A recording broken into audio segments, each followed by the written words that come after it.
Hi everyone मु गोपाल आपण देखुछन्ती my English teach YouTube channel. तो सांग माने आसंतु जानिबा आज निजर सेल्फ इंट्रोडक्शन केमिति अन्य आगे बा जो सार मानक आगे बा सार हुंतु बा मैडम हुंतु आपण को इंटरव्यू नबा पई अछंती।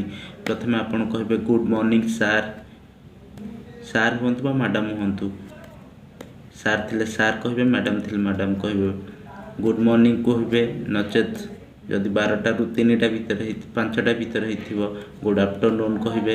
एभली इवनिंग टाइम जदि होइथिबो गुड इवनिंग कहबे। फॉर्मली आपण कहबे।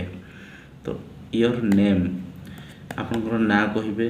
माय नेम इज आपनकर फुल नेम कहबे। माय नेम इज चाहथिबा आपनकर फुल नेम से कहबे। आपण केउ प्लेस रु आसीछंती जो इंटरव्यू दबा पय आपण केउठु आपनकर जो प्लेस रु आसीछंती से प्लेस कहबो। आई बिलोंग टू कहबे, नचेत आई एम फ्रॉम कहबे। देखो ये आई बिलोंग टू नयागढ़। जदि आपनकर नयागढ़ होइथिबो तो आपण कहबे एठी आई बिलोंग टू नयागढ़ बा आई एम फ्रॉम नयागढ़। तो ठीक अच्छी। तापर आसी जिवे योर फैमिली। आपनकर फैमिली विषय कहबे। देखंतु आपनकर फैमिली विषय इन माय फैमिली आपनकर फैमिली मो फैमिली रे अपार्ट फ्रॉम माय पेरेंट्स मो फैमिली रे मो पापा माँ को सहित मो पेरेंट मान सहित आई हैव ए 2 ब्रदर्स। जदि आपनकर 2 भाई थाए कहबे 2 ब्रदर्स। जदि आपनकर गोटे भाई गोटे भौणी थाए तो आपन कहबे आई हैव 1 ब्रदर 1 सिस्टर। जदि आपनकर बड़ भाई थाए तो आपन कह I have a Elder brother.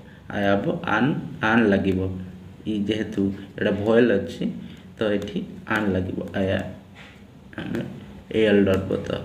तो आपण तापरे वर्तमान हम आसी जिबा क्वालिफिकेशन ऊपर को। तो एठी qualification I did my graduation. जदि आपण ग्रेजुएशन करिसंती तो निश्चित एटे कहबे ग्रेजुएशन। जदि आउ किछि करिसंती प्लस 2 करिसंती तो प्लस 2 कहबे I did my graduation in arts. एठी मो ग्रेजुएशन करिछि आर्ट्स रे फ्रॉम केउंट करिसंती फ्रॉम उत्कल यूनिवर्सिटी भुवनेश्वर रु ग्रेजुएशन करिसंती। आपण जेउंट करिथिबे फ्रॉम लगे कि से स्थानटी लिखिबे। आई एम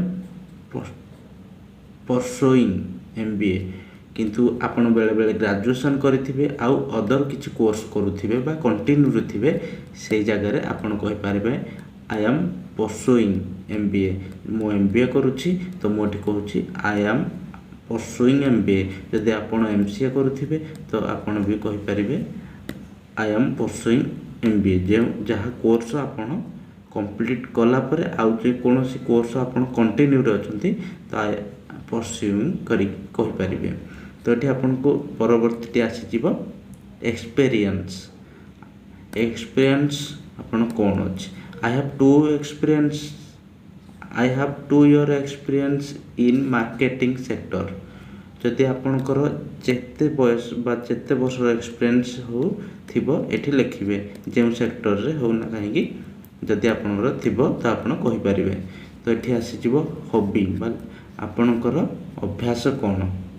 तो रीडिंग बुक आपण बही पढ़ी अभ्यास थिबो बा सिंगिंग गीत गाइबा आपनर जहाँ सेठी आपण कहि परिबे। तो सब किछि हैला परे एंडिंग रे आपण कहबे thank that all about me thank you. एतको कहि आपण आपनकर सेल्फ इंट्रोडक्शन को एंड करिवे। जदि ए वीडियोटी भलो लागि थाए तो निश्चित रूपे वीडियो को लाइक करिवे आउ चैनल को सब्सक्राइब करिवे। मु आशा करूछि आपण माने निश्चित भाबे बुझिथिबे आ किछि ना किछि यार प्रभाव आपण को ऊपर पड़िथिबो बा निश्चित भाबे पड़िबो। आ आपण जे इंटरव्यू जानतु निश्चित भाबे याकू ही कहिबे। आपण निश्चिंत रे आशा करूछि इंटरव्यू रे क्वालिफाई हेकि आसीबे आपणकर लक्ष्य पूर्ण करिवे।